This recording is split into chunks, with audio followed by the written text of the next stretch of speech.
Here's the next attitude disease, overcaution. Some people never will have much. They're too cautious. Now, you can also be too reckless, but you can also be too cautious. This is called the timid approach to life. And my caution was always the risk. Risk used to drive me right up the wall. I used to say, what if this happens? It's called the language of the poor. What if this happens? And on top of that, if this was to happen, look at the fix I'd be in. I better not try. I could always ace myself out. Then I'll tell you what changed my whole life when I finally discovered it's all risky. The minute you were born, it got risky. If you think trying is risky, wait till they hand you the bill for not trying. If you think investing is risky, wait till you get the tab for not investing. See, it's all risky. Getting married is risky. Having children is risky. Going into business is risky. Investing your money is risky. It's all risky. I'll tell you how risky life is. You're not going to get out alive. That's risky. The Englishman says, well, if that's the way it's going to work out, let's give it a go. Right, that's what it's for. Give it a go. Somebody says, yeah, but I'm looking for safety and security. Fine, then huddle in a corner. We'll cover you with a sheet, bring you 3 meals a day. And we'll protect you, feed you, look after you, care for you. We won't let anything happen to you. And you'll probably live to be 100. The guy said, well, yeah, I'd live to be 100. But what a way to live. Right. What a way to live, safe and secure. Don't ask for security. Ask for adventure. Better to live 30 years full of adventure than 100 years safe in the corner. And see, it's not important how long you live. What's important is how you live. Walk through your home, your business, your apartment, your condo, anything you're in charge of, and make a list of all the things that aren't exactly the way you want it.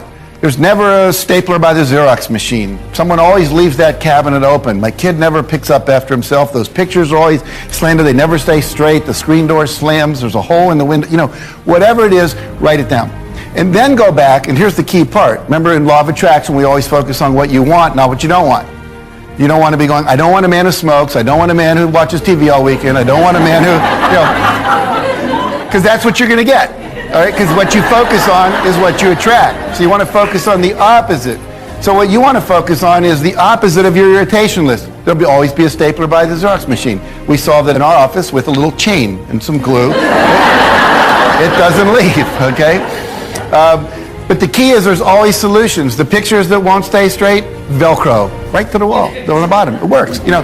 But the point is, you want to get a list of what's the outcome you want, and then take a day, hire a person, or bring a friend over, and go through the list and get as many done as you can. You know, all the easy ones. Build some momentum. Clean the garage. Develop a new filing system. That might be something you set off to another weekend. And we say all the big ones that are really big. Do one a quarter. Every 3 months, solve one of those. Now you're getting rid of all the stuff in your life. And why is this so important? We're talking mostly about being wealthy, having great relationships, great health, world peace, ending hunger, and you're talking about the screen door. When you don't fix the screen door, you settle. And when you settle consistently, you develop a habit of settling for what you don't want. And most people go through life in resignation. They've resigned themselves to not having it the way they want it. The key to unlock the door to success, the key is called questions. And the better questions you ask, the better doors of opportunity you unlock. And I am committed to talking to you about how to ask the right questions and questions you need to ask yourself, which will be in another session. And in this session, I want to talk to you about the value of questions. Because this is so huge in our lives that when we begin to understand what questions will do for us and the value in return we get from them, we're going to become committed to asking questions. When you think of leadership, you think of direction, you think of vision, you think of somebody pointing the way and say, this is the way I want you to go. Isn't that true? But what I want you to understand today is behind every vision that is cast, behind every pointed finger that gives a direction and saying, let's go this way, behind all of that impetus of leadership are good questions. I have a rule of 5. And my rule of 5 is something that I do every day. And I don't have time to teach the rule of 5, but basically the rule of 5 says you need to know what your strength is. And when you know what your strength is, you need to do 5 things every day that will take that strength and make it greater. And in my rule of 5, one of my things I do every day is every day I ask questions. The person that gets to ask the most questions and the person that gets to ask the best questions is the person that always wins. Because can I tell you something? I've never learned anything when I was giving direction, but I've learned everything when I ask questions. So let's talk about it. The first value of questions, I'm so excited about this. The first value of questions is this. You only get answers to questions you ask. You only get answers to questions you ask. If you don't ask the question, guess what? You don't get the answer. And I learned a long time ago, it's better to look uninformed than to be uninformed.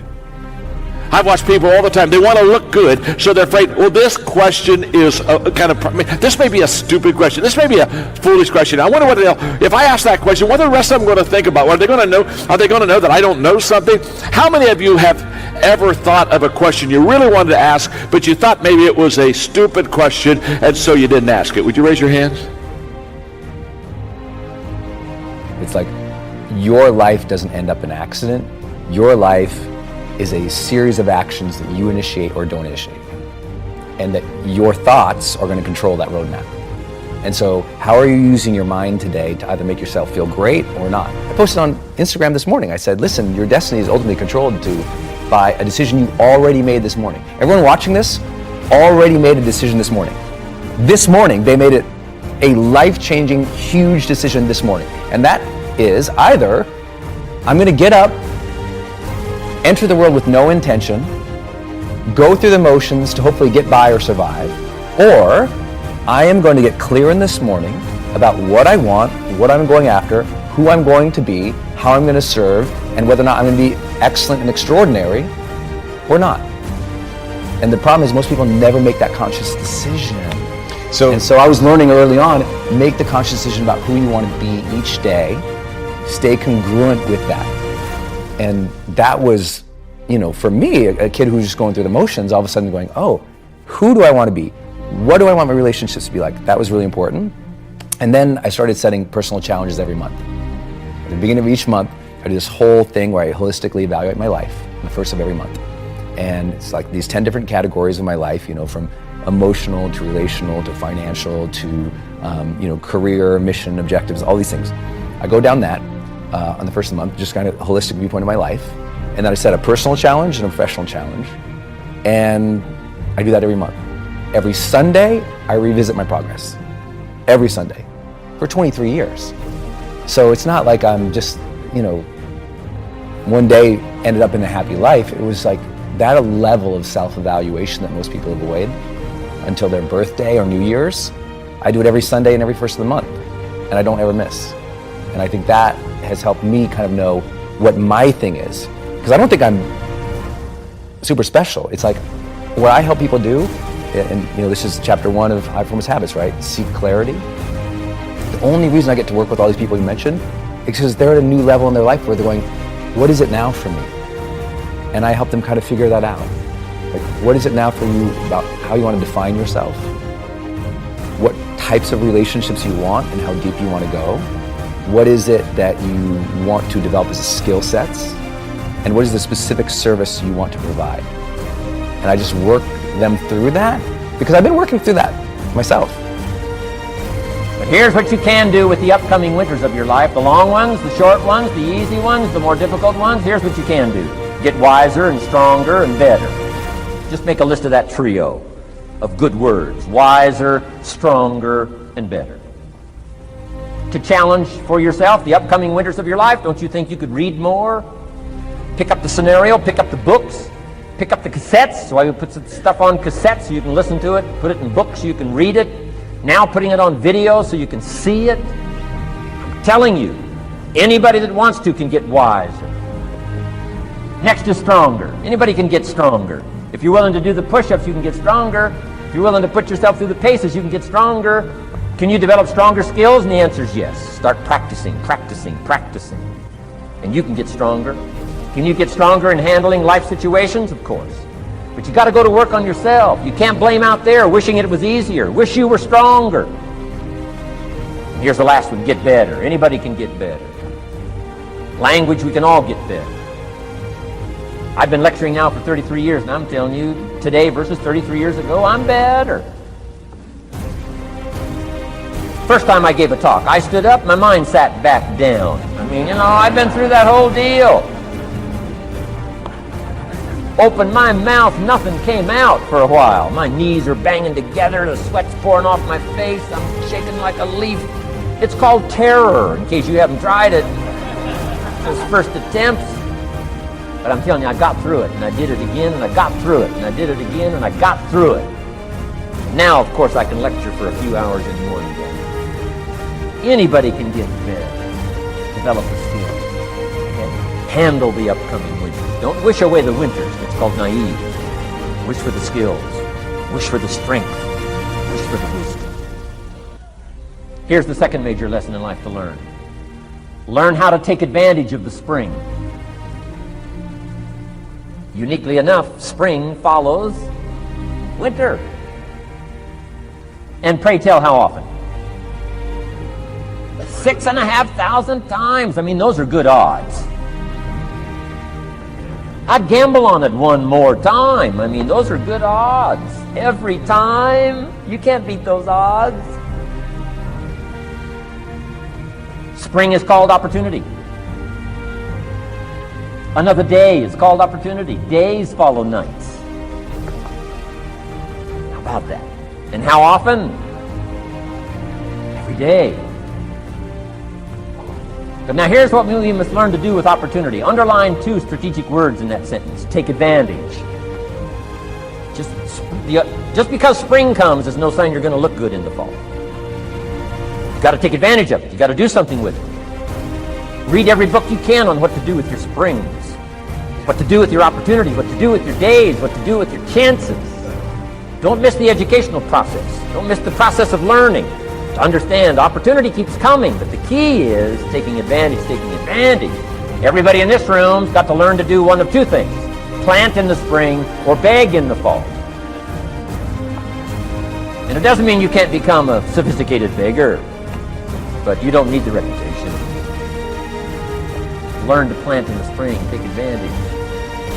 And there's an urgency here on springtime because there's just a few springs, handful of springs offered to each of us. Take advantage swiftly and quickly. Don't just let the time pass. The Beatles wrote, life is very short. And for John Lennon, it was extra short. For Michael Landon, it was extra short. But life is short. At the longest, it's short. So don't just let the springs pass. Take advantage. Seize the day. Seize the moment. Seize the opportunity. That's the key. Springtime. Life is fragile. Life is brief. Elton John sings she lived her life like a candle in the wind. It's fragile. It's brief. Whatever you're going to do, you got to get at it. Don't just let it pass away. Here's major lesson number 3. In the summer, learn how to nourish and protect. We've got 2 challenges in the summer in the personal development part of our life. And that is become capable, powerful enough in the summer, and wise enough in the summer to nourish what's good and Defend yourself against what's bad. Nourish and defend. Summertime is an interesting time. It holds the possibility of the promise of harvest time, but it also has the possibility of the threat. Sure enough, as soon as you've planted your garden, the busy bugs and the noxious weeds are out to take it. And let me give you another word of advice. They will take it unless you prevent it. Summertime is an interesting time. Best as I can describe summertime, you got to nourish your values like a mother. Nourish like a mother. Go after the threat to the values you've got like a father. Deal with the weeds. Kill the weeds. Nourish the garden and kill the weeds. That's called summertime. What a challenging time. Give life like a mother. Take life like a father. Summertime. You got to deal with the negative as well as the positive. Summertime is a unique, complex mix of positive and negative. Opportunity and threat. What a scenario of life itself. Opportunity and threat to the opportunity. And you got to deal with both. You got to think positive and you got to think negative. You got to handle what's ever out to threaten you. You got to learn to threaten it back. Summertime. Interesting time. Nourish like a mother. Defend like a father. You got to be like your bloodstream in the summer. Red corpuscles to what? Nourish. White corpuscles to what? Fight. You got to both nourish and fight. You got to nourish and be vigilant. White corpuscles think negative. You can't just think positive. They call you naive. Somebody says, well, I've been taught to be all positive. You'll be some kind of freak. You can't be all positive. Thank God for white corpuscles that think negative all day. Guess what white corpuscles are looking for all day? Problems, infection. White corpuscles say, just show me some infection, I'll kill you. Why? It's out to kill the body. It's out to kill our chances. It's out to kill our future. Whatever threatens us, we threaten. I'm asking you to take sword to your enemies. Whatever's out to threaten you, threaten your health, you got to threaten it back. Like white corpuscles. Kill what's evil. Nourish what's good. Love like a mother. Hate like a father. Father says to whatever threatens his family, take 2 or 3 more steps toward this family and threaten my family, you'll cease to exist. I'm father, I kill.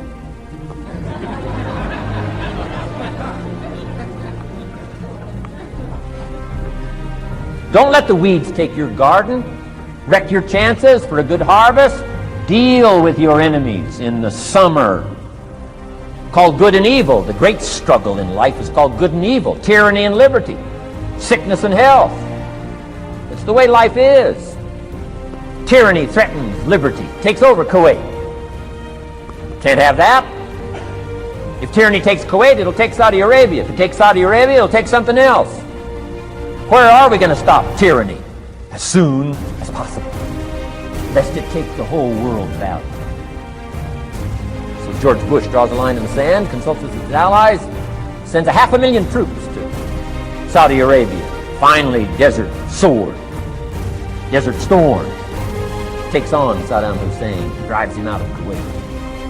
Why? Because it has to be done. The great struggle between liberty and tyranny, the great struggle between evil and good. And you've got to treat your own life the same. Says Saddam Hussein, you can't have Kuwait, can't have Saudi Arabia. Furthermore, I'm going to kick you out. Hires Chief White Corpuscle, General Schwarzkopf.